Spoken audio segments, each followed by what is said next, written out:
Students, आज हम vertical circular motion के बारे में पढ़ने जा रहे हैं।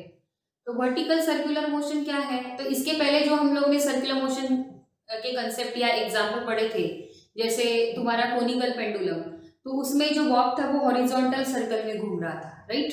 और उसके पहले भी जैसे तुम्हारा क्या कहते हैं, car is taking a turn along the curve horizontal road, वहां पे भी तुम्हारा सर्कुलर टर्न जो था वो हॉरिजॉन्टल था।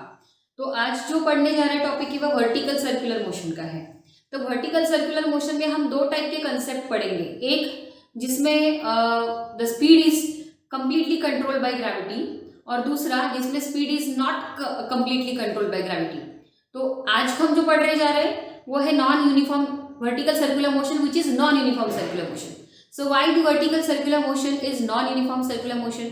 क्योंकि if the speed of the particle which is performing vertical circular motion is completely controlled by gravity, अगर एखादा particle vertical circular motion perform करता है और उसकी स्पीड कंप्लीटली ग्रेविटी से कंट्रोल होती है, कंप्लीटली ग्रेविटी से, तो डेफिनेटली वो यूनिफॉर्म सर्कुलर मोशन नहीं हो सकती। क्यों? क्योंकि अगर तुम्हारा particle vertical circular motion perform करेगा तो आपको पता है कि वो अगर एखादा ऑब्जेक्ट को आपने धागे से बांधा और उसको वर्टिकल सर्कल में घुमाया तो उस धागे में जो टेंशन रहता है वो उसकी वैल्यू जो है वो एट द हाइट के अनुसार वो टेंशन की वैल्यू वैरी करती है। और अगर हर बार कहीं ना कहीं वो टेंशन का कुछ पार्ट जो है उसका नेसेसरी सेंट्रीपिटल फोर्स देने में अगर कोई रोल है उसका, तो डेफिनेटली अगर टेंशन की वैल्यू वेरी होंगी तो सेंट्रीपिटल फोर्स की वैल्यू भी वेरी होंगी। वो अगर वेरी होंगी तो डेफिनेटली स्पीड में फर्क पड़ेगा या स्पीड फ्लक्चुएट होगी। और इसीलिए हम कहते हैं कि when the vertical circular motion in which the speed is completely controlled by gravity, then it can never be uniform circular motion because the velocity of the particle performing vertical circular motion goes on changing while performing vertical circular motion। लेकिन दूसरी जो vertical circular motion है जिसमें आप लोग speed को constant रख सकते हो, लेकिन वहां पर आपकी जो स्पीड है वो पूरी तरह से ग्रेविटी से कंट्रोल नहीं होगी। There are some other forces also which are also helpful for controlling the speed, right. तो वो वाला जो वर्टिकल सर्कुलर मोशन जो नॉन यूनिफॉर्म सर्कुलर मोशन है जिसमें speed is only control by gravity, ये पार्ट आज हम सीखने जा रहे हैं। So consider a bob. तो थ्योरेटिकल पार्ट हम लिखेंगे नहीं बोर्ड पे, हम सिर्फ मैथमेटिकल पार्ट लिखेंगे। लेकिन जैसे कि आपको मैंने पीडीएफ फाइल में लिखा के दिया है, जैसे डेरिवेशन लिखना है तो हम जितने भी क्वांटिटीज इस डेरिवेशन में इंट्रोड्यूस होने वाले हैं उन सभी क्वांटिटीज को पहले हम लोग उनको इंट्रोड्यूस करवा देते हैं और फिर उनको लेके डेरिवेशन करते हैं। तो जैसे कि यहाँ पे consider a bob which is attached to the weightless और you can say massless string and which is flexible and inextensible. एक बॉब ले लीजिए, बॉब यानी metallic sphere. What do mean by bob? It is a metallic sphere which is attached to the light और you can say massless string and it is whirled in a vertical circle।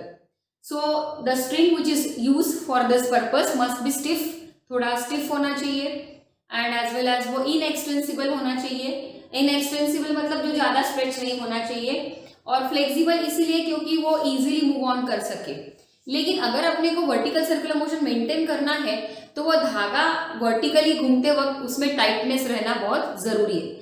At the moment अगर ये धागा घूमते वक्त देखो जैसे कि ये ऐसा आ रहा है, एट द मोमेंट ये देखो वर्टिकल सर्कुलर मोशन परफॉर्म करने अगर ये धागा ढीला पड़ जाएगा तो ये ऐसे लुढ़क जाएगा।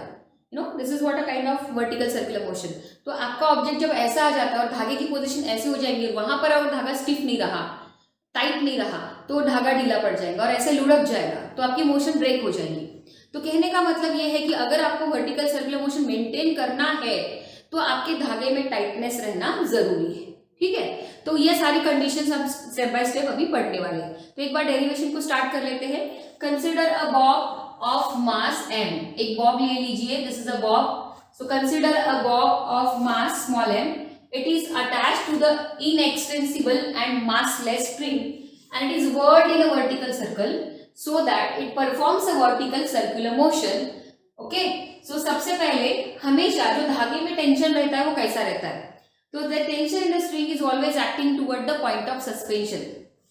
धागे में जो टेंशन रहता है वो हमेशा पॉइंट ऑफ सस्पेंशन की तरफ रहता है। अब पॉइंट ऑफ सस्पेंशन क्या है? This is what is right now. यहाँ पर आपका पॉइंट ऑफ सस्पेंशन, ये है आपका point of suspension. Point of suspension यानी क्या? ऐसा पॉइंट जहां पर आपने धागे को सस्पेंड करके रखा है। जैसे कि आप धागा हाथ में पकड़ोगे और धागे को यहाँ पर ऑब्जेक्ट लगा रहेगा, तो आप ये ऐसा ऐसा घुमाओगे, राइट? तो ये पॉइंट ऑफ सस्पेंशन रहेगा और धागा ऐसा वर्टिकल में घूमेगा, तो this is your point of suspension. तो दिस वन इज दैट। तो tension in the string is always acting toward the point of suspension.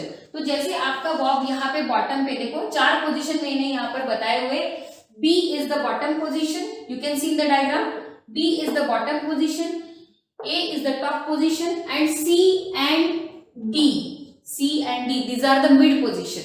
Okay, तो when the string will be at the bottom, जब तुम्हारा object bottom पे रहेगा, when the object or the bob is at bottom, तो weight of the bob mg is always acting in the vertically downward direction. Weight of the bob mg is always acting in the vertically downward direction, but the tension in the string, धागा में जो tension है वो that is acting toward the point of suspension, तो indirectly tension in the string TB is acting vertically upward. Okay, now when the object comes over here at the mid position D, ठीक है, weight of the bob mg acting again vertically downward direction, but जो tension in the string है, tension in the string at point D, it will be toward the, you can see, it will be towards the point of suspension. When the bob comes at the top position, now here capital A is the top position, so when the string comes at the top position, again you know जैसे कि मैंने बोला the tension in the string is always acting toward the point of suspension, तो ये है TA, this is TA, tension in the string is now acting vertically downward. Why tension in the string at the point A is acting vertically downward? क्योंकि जैसे कि मैंने बोला कि tension हमेशा toward the point of suspension रहता है, तो जब आपका ऑब्जेक्ट ऊपर की तरफ आएगा तो धागे में जो टेंशन है वो नीचे की तरफ आएगा। और weight of the Bob mg वो तो हमेशा वर्टिकली डाउनवर्ड रहता है, जो बॉब का वजन है mg वो तो हमेशा वर्टिकली डाउनवर्ड ही रहता है, इसलिए mg यहाँ पर mg भी वर्टिकली डाउनवर्ड आ रहा है और ta भी वर्टिकली डाउनवर्ड आ रहा है। हालांकि at position B mg vertically downward आ रहा है और tb वर्टिकली अपवर्ड आ रहा है। You can see what is the difference. यहाँ पर आपका पॉइंट ऑफ सस्पेंशन इधर की तरफ है, जब पॉइंट ऑब्जेक्ट तुम्हारा बी पे आ रहा था, इसलिए टेंशन ऊपर की तरफ आया और mg नीचे की तरफ, क्योंकि mg तो वैसे भी mg यानी क्या वेट तो हमेशा वर्टिकली डाउनवर्ड ही रहता, कहीं पे भी आपका ऑब्जेक्ट क्यों ना हो। जैसे कि आपका ऑब्जेक्ट मैंने पॉइंट डी पे बोला है, तो mg वर्टिकली डाउनवर्ड है और धागे में जो टेंशन है वो देखो ऐसा जा रहा है। जब आपका ऑब्जेक्ट इस मिड पोजिशन सी पे आता है तो टेंशन देखो ऐसे जा रहा है toward the point of suspension, जिसको आप लोग ओ कह सकते हो, लेकिन mg तो अभी भी वर्टिकली डाउनवर्ड है। तो वैसे ही जब आपका ऑब्जेक्ट टॉप पोजीशन पे आएगा तो weight mg that is acting in the vertically downward और धागे में जो टेंशन है वो तो toward the point of suspension, तो अल्टीमेटली ये भी वर्टिकली डाउनवर्ड आ रहा है। अभी हम ये सारी सिचुएशंस को देख के इक्वेशंस बनाएंगे। तो फॉर द टॉप पोजीशन ए हम लिखेंगे for top position A, for top position A, you can see the tension in the string TA and the mg both are in the vertically downward and they are along the radius and toward the center. ये दोनों भी along इस circle के, ये दोनों भी इस circle के along the radius and toward the center है। तो हमने क्या पढ़ा है, कोई भी ऑब्जेक्ट अगर सर्कुलर मोशन परफॉर्म करता है तो उसको सेंट्रीपिटल फोर्स मिलना जरूरी है, तो कोई ना कोई है जो उसको सेंट्रीपिटल फोर्स दे रहा है ताकि तुम्हारा ऑब्जेक्ट सर्कुलर मोशन मेंटेन कर पा रहा। तो कौन है, तो at top position A you can say that mg and ta both are acting along the radius toward the centre, तो दोनों मिला के उसको नेसेसरी सेंट्रीपिटल फोर्स दे रहे हैं। तो हम कहेंगे for the top position A और you can say highest position, at highest position हम लिखेंगे mg plus ta is equal to necessary centripetal force cpf। अब cpf का फॉर्मूला है, 3 फॉर्मूले हम लोग ने सेंट्रीपिटल फोर्स के पढ़े हैं, mv square by r, mr omega square और mv ओमेगा। तो यहाँ पे मैं mv स्क्वायर बाय आर वाला ये सेंट्रीपिटल फोर्स का फॉर्मूला लेने वाली हूँ क्योंकि हमें स्पीड वाला फॉर्मूला चाहिए। I will write now mv square by r where capital where small r stands for radius of the vertical circle and what do you mean by v? v is the velocity at the top position A, तो मैं इसको v ना बोलते हुए va बोलूंगी, this is the velocity at top position A, तो मैं इसको जानबूझ के va लिख रही हूँ बिकॉज हमें टॉप पोजीशन की वेलोसिटी बतानी है। और m stands for mass of the bob, तो यहाँ पर आएगा mg plus ta is equal to mva square by r. और अगर मुझे tension in the string, specially tension in the string का फॉर्मूला अगर बनाना है तो ये बनेगा TA is equal to mv square by r va square by r minus mg। Okay ठीक है। अब आते हैं तो give it as equation number 1, equation 1 दे देते इसको, TA is equal to MVA square by R minus mg। Okay, अब आते हैं हम बॉटम पोजीशन की तरफ। फॉर बॉटम पोजीशन, अब बॉटम पोजीशन पे जब तुम्हारा ऑब्जेक्ट आता है तो mg acting in the vertically downward direction and tension the string is toward the point of suspension, यानी वर्टिकली अपवर्ड, तो दोनों एक दूसरे के अपोजिट डायरेक्शन में काम कर रहे हैं। अभी इन दोनों में along the radius toward the centre कौन है, तो along the radius toward the centre TB है, तो डेफिनेटली इन दोनों का जो रिजल्टेंट होगा वो उस ऑब्जेक्ट को यहाँ पर बॉटम पे नेसेसरी सेंट्रीपिटल फोर्स प्रोवाइड कर रहा है। तो अभी जैसे कि हम इसमें अगर मैं आपको बोलूं कि TB और mg में ग्रेटर मैग्नीट्यूड वाला कौन होगा आपके हिसाब से, तो डेफिनेटली आप बोलेंगे कि TB होगा। क्यों? क्योंकि अगर इस ऑब्जेक्ट को अपनी वर्टिकल सर्कुलर मोशन मेंटेन करने के लिए सेंट्रीपिटल फोर्स चाहिए और centripetal force he along the radius toward the centre होता है, तो फिर सेंट्रीपिटल फोर्स के डायरेक्शन में कौन है, TB, तो डेफिनेटली TB ग्रेटर मैग्नीट्यूड वाला होगा। तो हम इस बॉटम पोजीशन के लिए या lowest position, bottom position B, इसको हम लोग लोएस्ट पोजीशन भी कहते हैं, लोएस्ट पोजीशन। तो हम इसके लिए अभी इक्वेशन कैसे लिखेंगे, तो मैं लिखूंगी mg vertically downward, TB vertically upward, लेकिन along the radius toward the centre TB है, तो डेफिनेटली TB mg से ग्रेटर मैग्नीट्यूड का होगा। तो मैं इसको लिखूंगी TB minus mg is equal to CTF, necessary centripetal force at bottom. But necessary centripetal force at bottom तो फिर से सेंट्रीपिटल फोर्स का formula mv square by r, but यहाँ पे हमारे पार्टिकल की जो वेलोसिटी है वो vp है, vp, तो यहाँ पर हम CTF के बदले लिखेंगे mvb square by r। Okay, this is what about the equation for the bottom position. अब ये मैं टेंशन एट पोजीशन B अगर मुझे निकालना है तो ये माइनस mg उधर भेज देती हूँ, तो ये बनेगा mvb square by r plus mg। Okay, give it as equation number 2, ये हो गई इक्वेशन 2। अभी मुझे अगर कोई मुझे मिड पोजीशन के लिए इक्वेशन लिखने के लिए बोले, मिड आइदर ये वाला मिड या वो मिड, कोई दोनों भी सेम लेवल पे है, both are at same horizontal level, तो किसी एक मिड पोजीशन का इक्वेशन अगर लिखना है तो फॉर मिड पोजीशन अगर इक्वेशन लिखना है तो कैसे आएगा, फॉर मिड पोजीशन। अब यहाँ पर आप देख सकते हो कि weight of the Bob mg acting in the vertically downward direction, but धागे में जो टेंशन है वो toward the point of suspension है, तो यहाँ पर पूरी तरह से सेंट्रीपिटल फोर्स प्रोवाइड करने का काम ये एक अकेला धागे में जो टेंशन है वो करने वाला है। ये एक अकेला धागे में जो टेंशन है वही पूरी तरह से सेंट्रीपिटल फोर्स प्रोवाइड करने का काम करने वाला है, बराबर है। तो इसलिए अगर मुझे मिड पोजीशन के लिए इक्वेशन लिखना है तो मैं लिखूंगी tension eight position C is equal to mvc square by r. Similarly, this equation can be for point D also. Tension at position D, TD is equal to mvd square by r. So give it as equation number 3. Okay? क्योंकि यहाँ पे wait का role नहीं है, wait का role जो है वो सिर्फ क्या है, उसकी स्पीड की वैल्यू चेंज करने के लिए। और तो अभी हम जो क्या बोलते हैं, हमें निकालना है वेलोसिटी एट पोजीशन A यानी हाईएस्ट पोजीशन, सिमिलरली हमें वेलोसिटी एट पोजीशन B यानी कि लोएस्ट पोजीशन, और सिमिलरली हमें वेलोसिटी एट मिड पोजीशन यानी कि हॉरिजॉन्टल पोजीशन की वेलोसिटी निकालना है। तो सबसे पहले हम लोग एट हाईएस्ट पोजीशन A की वेलोसिटी निकालने के लिए क्या करेंगे, तो उसके लिए कंडीशन ऐसा है कि जब तुम्हारा ऑब्जेक्ट ऐसा वर्टिकल में घूमेगा और एट द हाईएस्ट पोजीशन आएगा, तो हाईएस्ट पोजीशन में आने के लिए और आगे बढ़ने के लिए, अपनी मोशन को मेंटेन करने के लिए धागे में जो टेंशन रहेगा एट हाईएस्ट पोजीशन वो मिनिमम रहना चाहिए। At the highest position the tension the string should be minimum जितना हो सके उतना मिनिमम।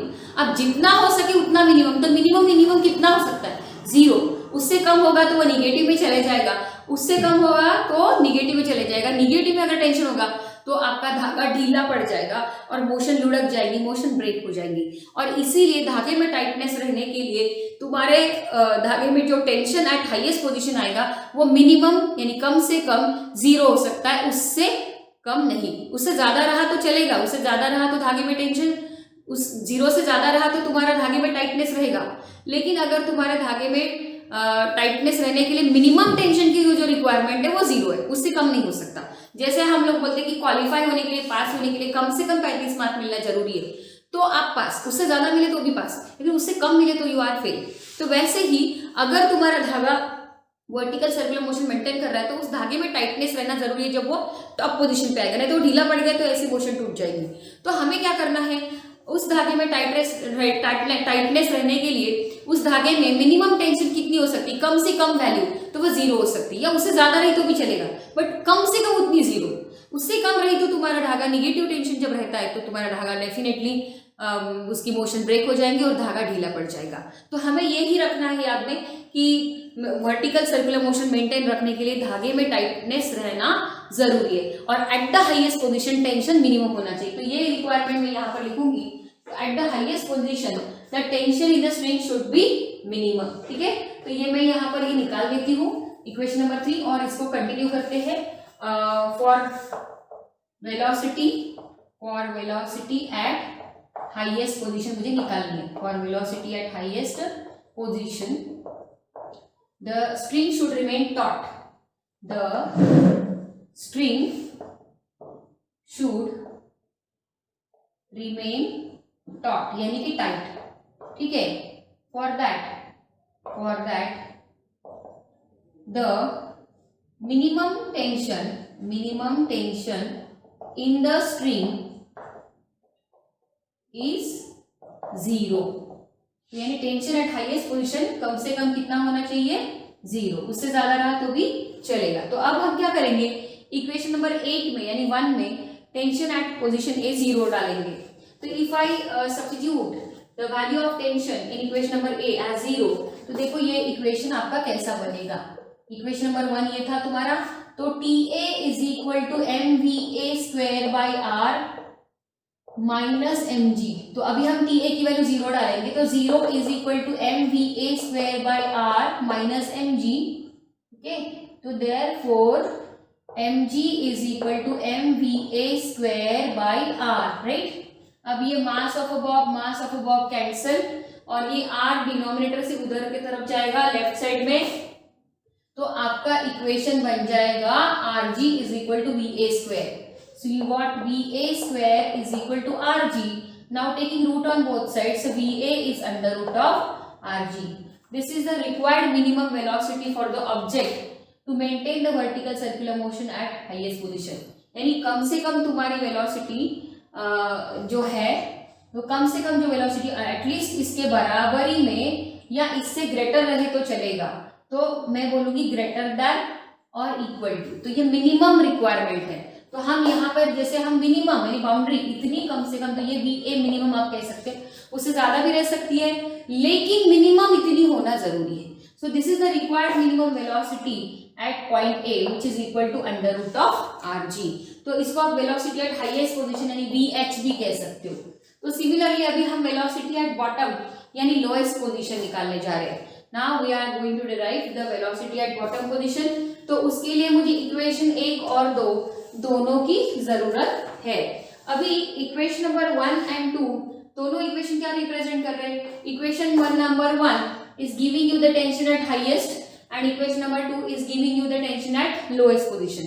अभी ध्यान से सुनना, जब हमारा object top to bottom position आएगा, ध्यान से सुनना, जब हमारा object top to bottom position आएगा, तो एक बात ध्यान में रखो कि कोई भी पार्टिकल जब वर्टिकल सर्कुलर मोशन परफॉर्म करता है तो उसकी काइनेटिक एनर्जी और पोटेंशियल एनर्जी फ्लक्चुएट होते रहती है। फ्लक्चुएट यानी variable. Whenever the particle performs the vertical circular motion, the kinetic energy and the potential energy are interconvertible. They are variable, they are interconvertible. But total energy of the particle performing vertical circular motion is always constant और conserved. यानी कि जैसे कि अगर तुम्हारा object vertical circular motion perform कर रहा है और उसकी टोटल एनर्जी जो है वो 20 जूल है, ठीक है, तो जब भी वो पार्टिकल बॉटम पे आता है तो उसकी काइनेटिक एनर्जी ज्यादा रहती। ऐसा क्यों रे? कोई भी एक कॉमन सेंस वाला एग्जांपल, एक आधा ऑब्जेक्ट ऊपर से नीचे फेंकते हो तो मोशन एक्सीलरेटेड होती है, बराबर है। एक आधा ऑब्जेक्ट ऊपर से नीचे फेंकते हो तो मोशन एक्सीलरेटेड होती है। एक्सीलरेटेड मोशन में वेलोसिटी बढ़ती जाती है। लेकिन वही एक आधा ऑब्जेक्ट नीचे से ऊपर फेंकते हो तो इट इज रिटार्डेड मोशन, उसकी वेलोसिटी कम कम होती जाती है। तो आप मुझे बताइए, अगर ऑब्जेक्ट ऊपर से नीचे आ रहा है तो मोशन एक्सीलरेटेड, तो वेलोसिटी गोज ऑन इंक्रीजिंग, तो ज्यादा मैक्सिमम वेलोसिटी कहाँ पर होंगी? बॉटम पे, राइट। अब ये बॉटम से टॉप की तरफ जा रहा है तो वेलोसिटी गोज ऑन डिक्रीजिंग, तो वेलोसिटी गोज ऑन डिक्रीजिंग तो kinetic energy goes on decreasing, because kinetic energy का फॉर्मूला क्या है? काइनेटिक एनर्जी का फॉर्मूला है हाफ ऑफ mv स्क्वायर, बरोबर है। That means kinetic energy depends on the velocity also. तो अगर आपका ऑब्जेक्ट बॉटम से टॉप जा रहा है तो वेलोसिटी कम कम हो रही है, तो वेलोसिटी कम होगी तो अल्टीमेटली काइनेटिक एनर्जी कम होगी, बरोबर है। तो काइनेटिक एनर्जी कम अगर होगी तो पोटेंशियल एनर्जी बढ़ेगी। क्यों? क्योंकि वो ग्रेविटी के अगेंस्ट हाइट पे जा रहा है और ऊंचाई पे जा रहा है। तो जैसे ऊंचाई बढ़ती है, हाइट बढ़ती है, तो पोटेंशियल एनर्जी बढ़ेगी। तो इसलिए हम ऐसा कहेंगे कि जब तुम्हारा पार्टिकल बॉटम से टॉप की तरफ जाएगा तो kinetic energy goes on decreasing and potential energy goes on increasing. और जब तुम्हारा पार्टिकल टॉप टू बॉटम आएगा तो potential energy goes on decreasing और वेलोसिटी बढ़ेगी तो kinetic energy goes on increasing. तो ये ऐसे एक दूसरे के वैल्यू इंटर कन्वर्टिबल होते हैं, लेकिन टोटल एनर्जी हमेशा कांस्टेंट रहेगी। तो अब अगर समझाने के लिए मैं आपको बताऊं कि सपोज मेरा particle vertical circular motion perform कर रहा है और उसकी टोटल एनर्जी है 20 जूल। तो अगर वो बॉटम पे था तो सपोज काइनेटिक एनर्जी 18 जूल थी तो पोटेंशियल एनर्जी 2 जूल। अब ऐसा ऊपर ऊपर आया तो काइनेटिक एनर्जी यहाँ पे सपोज 15 जूल हो गई काइनेटिक, तो पोटेंशियल हो गई 5 जूल। अब ऐसा और करके ऊपर आया तो यहाँ पर काइनेटिक एनर्जी 20 हो गई और पोटेंशियल 10 हो गई और पोटेंशियल भी 10 हो गई। अब ऊपर आएगा तो काइनेटिक एनर्जी 8 जूल हो गई और पोटेंशियल 12 जूल हो गई। और ऊपर आएगा तो काइनेटिक एनर्जी 5 जूल हो गई, पोटेंशियल 15 हो गई।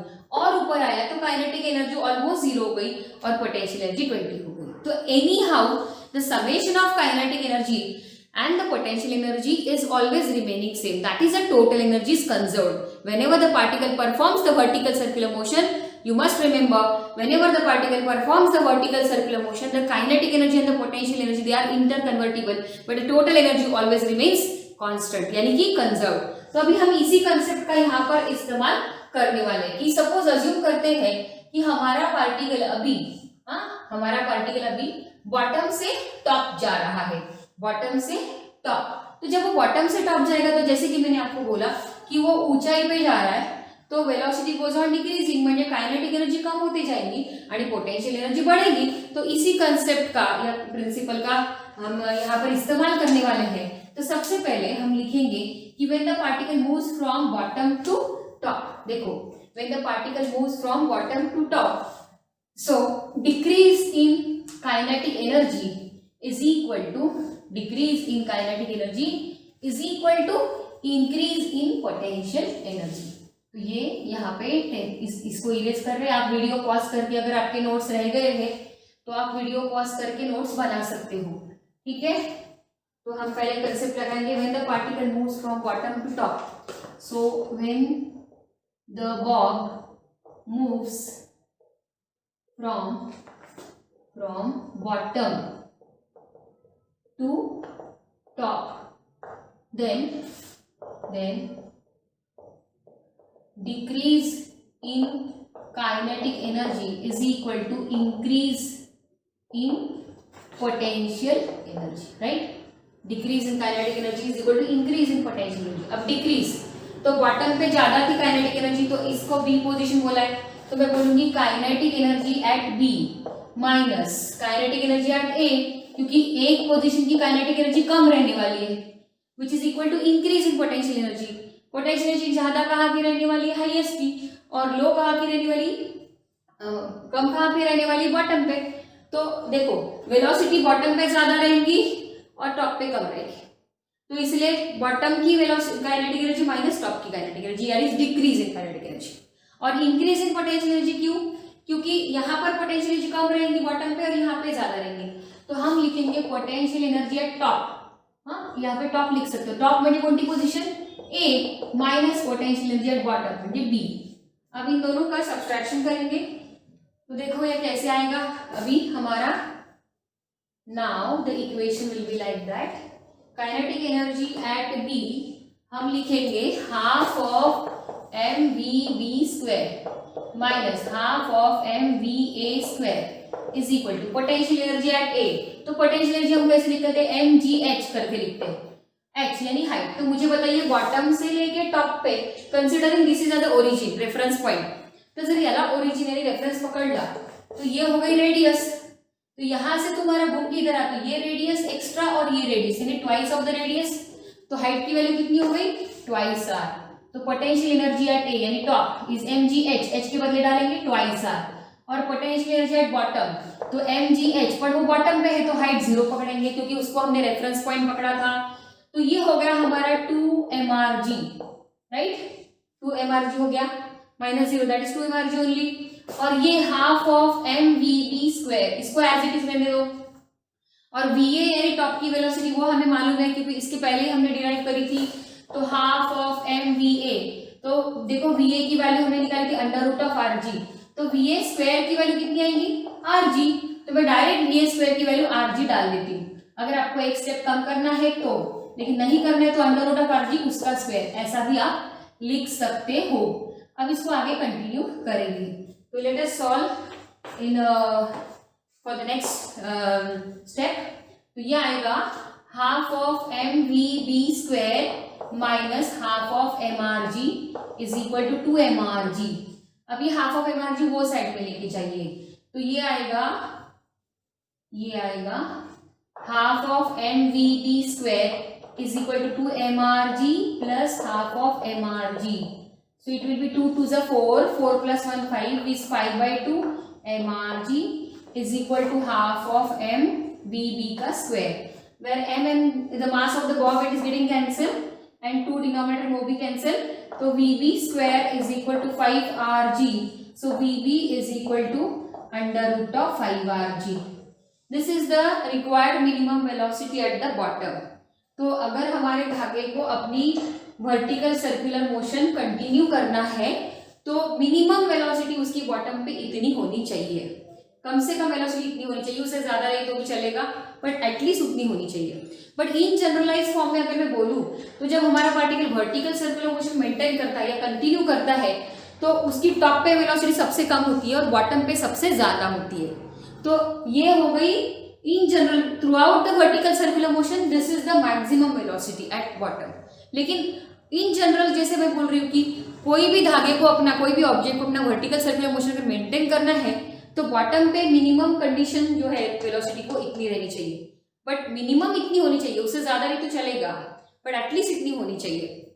और ऑल ओवर मैंने क्या बोला, all over through out the circular path चारों वेलोसिटी अगर मैं निकालूं तो सबसे ज्यादा वेलोसिटी कौन सी होती है, बॉटम की होती है, जिस इज √5rg। तो देखो हमारी टॉप की वेलोसिटी निकल गई, बॉटम की निकल गई। अभी मिड की निकालनी है तो उसके लिए भी हम सेम प्रिंसिपल कर सकते हैं, सेम कंसेप्ट लगाएंगे। मिड की निकालने के लिए आइदर तुम्हारा बॉटम टू टॉप, तो या तो टॉप टू, देखो बॉटम टू मिड या मिड टू टॉप या टॉप टू मिड, ऐसा ले सकते हो, कोई भी कंसेप्ट ले सकते हो।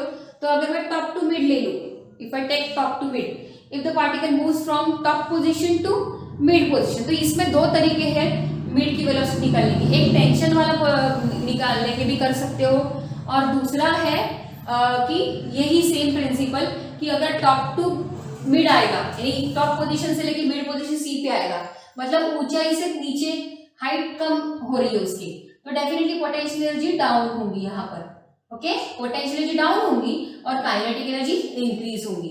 तो पोटेंशियल एनर्जी डाउन होगी और काइनेटिक एनर्जी इंक्रीज होगी, तो यही कंसेप्ट लेके हम इसको सॉल्व कर सकते हैं। तो you can say decrease in potential energy is equal to increase in kinetic energy from top to mid position. ये कंसेप्ट से भी हम इसको सॉल्व कर सकते हैं। तो फिलहाल आप यहाँ तक के लिख लीजिए, हाँ, और उसके बाद हम अगले कंसेप्ट पे करेंगे। उसके बाद हम अगला कंसेप्ट, तो यहाँ पर ये टेम्पररी वीडियो पॉज करके लिख लीजिए। तो इसके बाद जो मिड की वेलोसिटी निकालने के मैंने दो तरीके बताए, तो उसमें का एक तरीका मैं अभी आपको बताती हूँ, ठीक है। When the bob moves from top to mid position, when the bob moves from top to mid position, यानी टॉप से मिड पे आएगा तब कैसा, तो बिल्कुल ऐसा ही कंसेप्ट से करना, क्योंकि दो ट्रैक है वहां पे जाने के लिए, तो आपको जो ट्रैक इजी लगता है उस ट्रैक से आप वो डेरिवेशन कर सकते हो। तो मैं आपको एक ट्रैक बता रही हूँ, दूसरा वाला भी मैंने ऑलरेडी लाइव क्लास में बता दिया है। When the bob moves from top to mid position, top to mid position, ठीक है। तो अभी टॉप टू मिड आएगा तो पोटेंशियल एनर्जी डिक्रीज होगी और काइनेटिक एनर्जी इंक्रीज होगी। तो हम लिखेंगे decrease in potential energy is equal to increase in kinetic energy, बरोबर है। अब decrease in potential energy at A minus potential energy at C, potential energy at A minus potential energy at C, और increase in kinetic energy that is यहाँ पे kinetic energy कम और यहाँ पे ज्यादा रहेंगी, तो मैं बोलूंगी kinetic energy at C minus kinetic energy at A. तो पोटेंशियल एनर्जी एट ए हमारा आएगा mgh, पर h की वैल्यू क्या डालेंगे, ट्वाइस आर, क्योंकि ए पे पोजीशन पे हाइट कितनी है, ट्वाइस आर, तो यहाँ पे ट्वाइस आर। और potential energy at C is mgh, तो h कितना रहे, देखो तो सही, ये हॉरिजॉन्टल लेवल से, सुनो, ये हॉरिजॉन्टल लेवल से इस पॉइंट सी की हाइट कितनी है, बोलो तो सही, r के बराबर, ये देखो रेडियस के बराबर है, तो इसे mgh, h के बदले डालेंगे r, ठीक है। अब kinetic energy at C is half of mvc का square minus half of mva का स्क्वायर, ओके, तो ये हो गया twice mrg minus mrg is equal to half of mvc square minus half of mva, va हमने velocity यानी top, va यानी velocity at top, वो हमने निकाल के रखी है, कितनी निकाली है, half of m under root of rg उसका स्क्वायर। तो देखो 2mrg में से mrg चला गया, तो एक mrg बचेगा, और यहाँ पर हाफ ऑफ mvc का स्क्वायर, और ये हाफ ऑफ mrg हो गया, half of mrg under root of rg का स्क्वायर rg, तो वो बन गया हाफ ऑफ mrg, तो ये माइनस 1/2 mrg इधर ले गया लेफ्ट साइड में, तो mrg plus 1/2 mrg is equal to 1/2 mvc का स्क्वायर। तो ये mrg प्लस 1/2 mrg ये कितने हो जाते हैं, 3/2 mrg, so it becomes 3/2 mrg is equal to 1/2 mvc का square. Now mm get cancel, 2 get cancel, and 3rg is equal to vc का square. So vc is equal to under root of 3rg. This is the required minimum velocity at mid position. इसको बोलते हैं mid position. Velocity at mid vm. और जैसे इसको velocity at highest कितनी निकाली हमने, velocity at highest बोलो under root of rg. Velocity at bottom कितनी निकाली, lowest, under root of 5rg, और वेलोसिटी एट मिड कितनी निकाली, अंडर रूट ऑफ 3rg। तो this are the different velocities at various positions. तो यू कैन सी दैट कि अलग अलग पोजीशन पे आपको वेलोसिटी का मैग्नीट्यूड अलग अलग आ रहा है, टॉप पे अलग आ रहा है, बॉटम पे अलग आ रहा है, मिड पे अलग आ रहा है, तो हर जगह आपके वेलोसिटी का मैग्नीट्यूड अलग अलग आ रहा है। इसका मतलब डेफिनेटली कि अगर एक आधा particle vertical circular motion maintain करता है तो उसकी वेलोसिटी हर पोजीशन के अनुसार बदलती है, और इसीलिए वर्टिकल सर्कुलर मोशन ये यूनिफॉर्म सर्कुलर मोशन नहीं हो सकती अगर if the speed is if only and only if the speed is controlled by gravity only.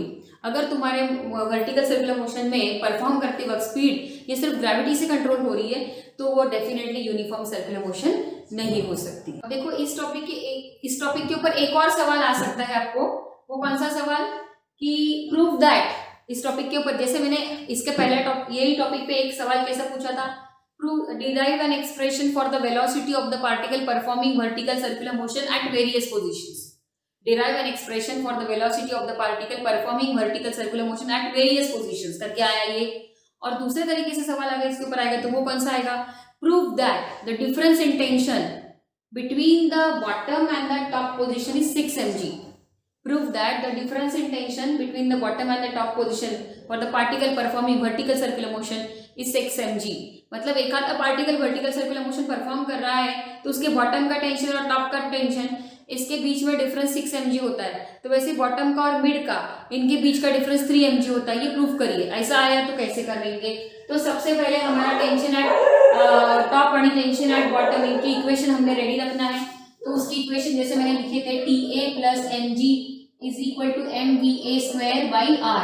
So therefore TA is equal to mva square by r minus mg। ये हमारा equation number 1 था, right. फिर bottom के लिए हमने कैसा लिखा था, तो TB minus mg is equal to mvb square by r। तो TB is equal to mvb square by r plus mg, right. So इसको इक्वेशन नंबर हमने 2 दिया था। अब मुझे इन दोनों यानी बॉटम और टॉप इनके बीच का डिफरेंस निकालना है। तो सब्सट्रैक्टिंग इक्वेशन 1 फ्रॉम 2, इक्वेशन 1 को इक्वेशन 2 से सब्सट्रैक्ट करते हैं।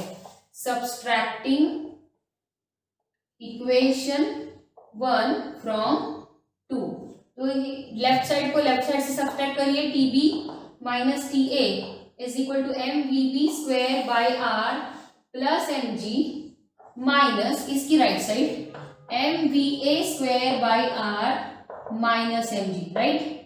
अब यहाँ पर ये आएगा mvv² plus mg minus mva² और ये माइनस माइनस प्लस mg। तो ये आ गया m/r। देखो इसमें से m/r और m/r कॉमन ले लेते तो ब्रैकेट में आएगा vb² minus va²। Okay, m/r common ले लेंगे तो vb² माइनस va² और यहाँ पे mg प्लस mg 2mg। तो इस प्रकार हमें मिला है tv minus ta is equal to m/r into bracket vb² minus va² plus 2mg। तो अभी vb और va की वैल्यू ऑलरेडी अगर हम डिराइव कर चुके हैं तो हम इसमें डायरेक्ट डाल सकते हैं। लेकिन अगर ये जैसे अभी आपने vb यानी बॉटम की वेलोसिटी √5rg निकाली है, बॉटम की वेलोसिटी √5rg निकाली है और टॉप की वेलोसिटी √rg निकाली है, तो वो दोनों डालेंगे तो √5rg का स्क्वायर 5rg एंड √rg का स्क्वायर rg, तो 5rg minus rg that is 4rg।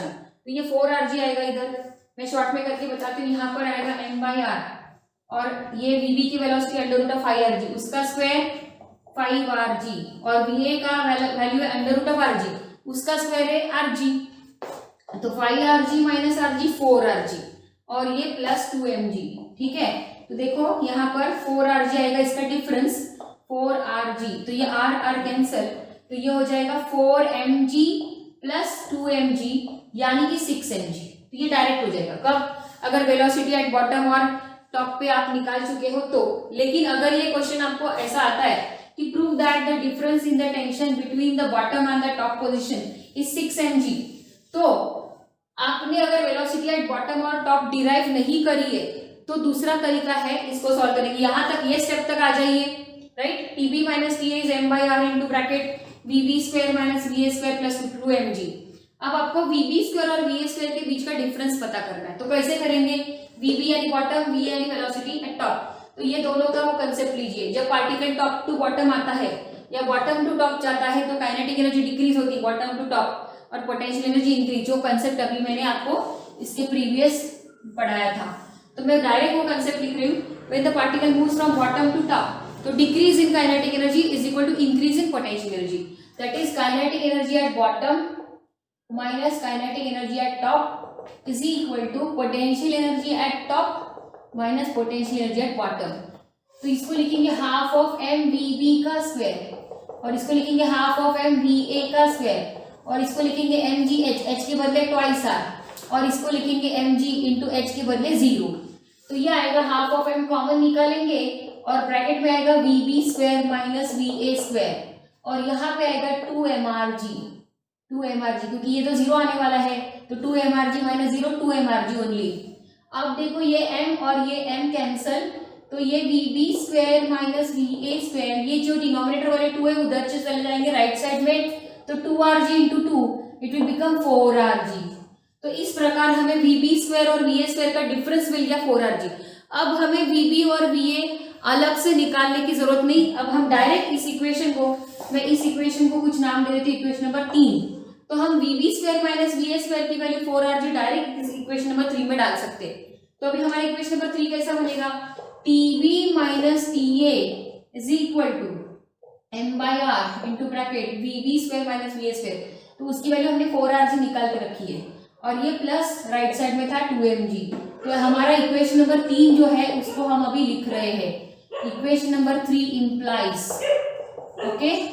तो ये r कैंसल, तो ये आ गया 4mg plus 2mg is equal to 6mg। तो this is the tension at bottom minus tension at top. So in this way we can prove the difference between the tension at bottom and tension at top is 6 mg। ठीक है, अगर similarly आपको difference between the tension at top and mid बोला है तो बिल्कुल यही concept से आप करोगे। पहले टेंशन एट ए का इक्वेशन लिखो, फिर टेंशन एट सी का लिखो, फिर दोनों के बीच का डिफरेंस करो, फिर velocity at C and velocity at A उनके vc² माइनस va² निकाल के रखो, फिर वो उसमें पुट कर देना and then you can prove कि the difference in the tension between the top and the mid position is 3 mg. In the similar manner you can do that. Okay, so this is what about the vertical circular motion.